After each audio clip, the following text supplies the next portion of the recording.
नमस्कार दोस्तों, यह कहानी बालक और भेड़िए की है। बड़ी अजीब कहानी है।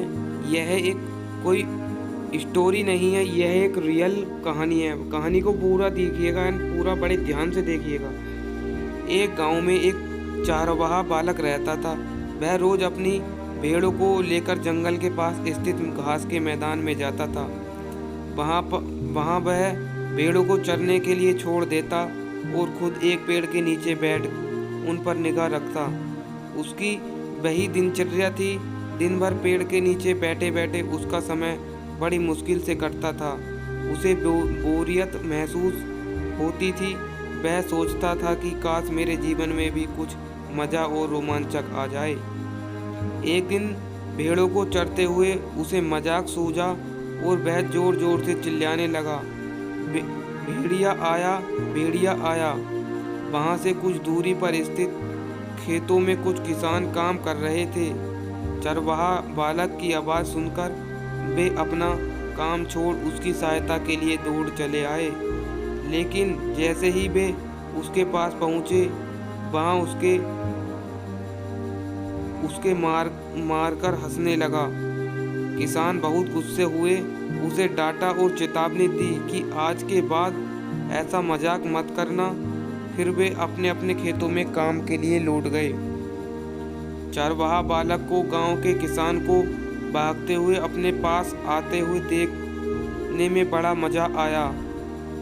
उसके उनकी चेतावनी को गंभीरता से नहीं लिया।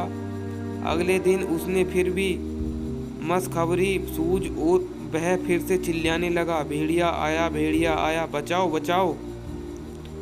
खेत में काम कर रहे किसान अनहोनी की आशंका में फिर से दौड़ चले आए। देखकर चारवाहा बालक फिर से जोर जोर से हंसने लगा। किसान ने उसे फिर से डांटा और चेतावनी दी कि लेकिन उस पर इसका कोई असर नहीं हुआ। इसके बाद जब तक वह किसान को इसी तरह भेड़िया आया कहकर बुलाता रहा, बालक के साथ कोई अनहोनी ना हो जाए, यह सोचकर किसान भी आते रहते थे। लेकिन वे उसकी इस शरारत से बहुत परेशान होने लगे। एक दिन चरवाहा बालक पेड़ की छाया में बैठकर बांसुरी बजा रहा था कि सच में एक भेड़िया वहां आ गया। वहां सहायता के लिए चिल्लाने लगा, भेड़िया आया, भेड़िया आया। लेकिन उसकी शरारतों से तंग आ चुके किसान ने सोचा कि आज भी ये बालक उन्हें परेशान करने का प्रयास कर रहा है, इसलिए वे उसकी सहायता करने के लिए नहीं आएंगे। भेड़िया उसकी कुछ भेड़ों को मारकर खा गया। चरवाहा बालक दौड़ते हुए खेत में काम कर रहे किसानों के पास पहुंचा और रोने लगा, आज सचमुच भेड़िया आया है, वह मेरी कुछ भेड़ों को मारकर खा गया है।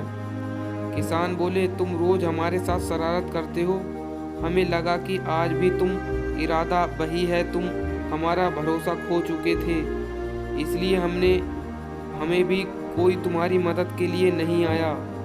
चरवाहा बालक को अपनी गलती का एहसास हुआ। उसने प्रण लिया कि वह फिर कभी झूठ नहीं बोलेगा और दूसरों को परेशान नहीं करेगा। दोस्तों, इस कहानी से हमें यही सीख मिलती है कि बार बार झूठ बोलने के लिए लोगों के विश्वास पर चोट पहुंचती है और उनका विश्वास टूट जाता है। किसी का विश्वास पात्र बनाना है तो हमें हमेशा सच्चाई की राह पर चलिए। दोस्तों, इस कहानी के माध्यम से हमने यही बताया है कि हमेशा सच बोलिए और अपने जीवन को आगे बढ़ाइए। इस कहानी को हमें बनाने का यही मतलब है, हमें किसी की हृदय को ठेस पहुंचाना नहीं है। अगर आपको हमारी वीडियो बढ़िया लगे तो वीडियो को लाइक करके चैनल को सब्सक्राइब जरूर कर देना। Thank you.